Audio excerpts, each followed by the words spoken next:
po, nandito po kami mga kainakama. Namasyal po kami. Pupuntahan po sana namin yung aming kamag-anak. At ano Andyan po, po. sana kami ng gulay. Kasi nga lang po mga kainakama, wala po. Kaya po nagtambay na lang po muna kami dito sa harapan nila. Ito po yung view niyan mga kainakama. Ito pong napakalawak na ilog Ayan, po. napakalawak. Napakalawak po niya na napakahaba. Ang ganda ng ano, ang ganda ng Ayan view. po.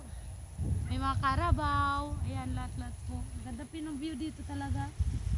Ayan po yung pumpaikot, yung pumpaikot. Tapos marami pong produkto po dito. May mga maisan, kamutihan po. Nandiyan na po lahat.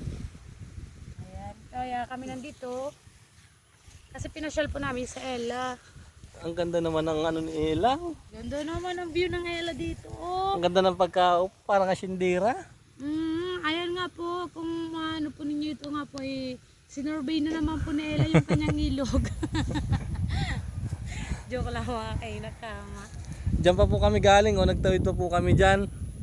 Ayan po yung nakapark nga po yung motor ni Kama. At yun, andun po sa kabila yung ano. Tricycle.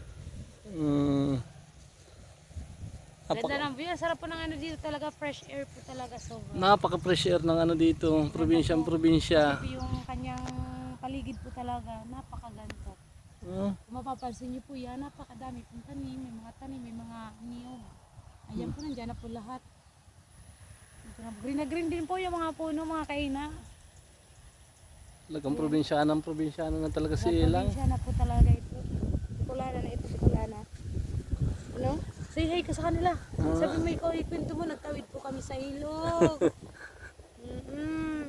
Nagtawid po kami. Pero mababaw lang po mga kaina. Sabi mo, kasama ko po yung aking friend.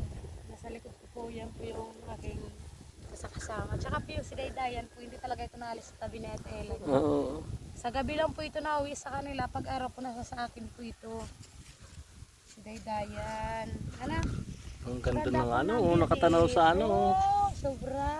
Mamaya madami na diyang, may mamimingwit na dyan ng tilapia. Mga Ayun, isda may po.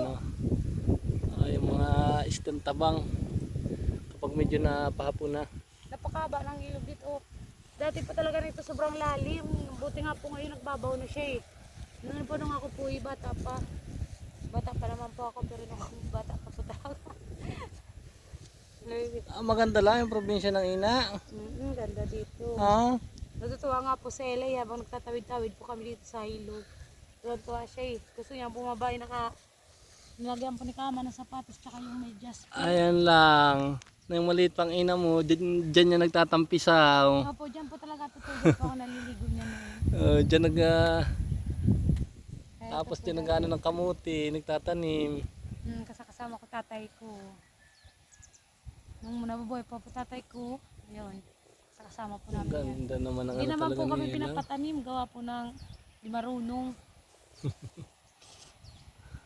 Naglalaro lang daw po kami, sabi ng tatay ko. Fresh ko naman ang ano ni Ilang.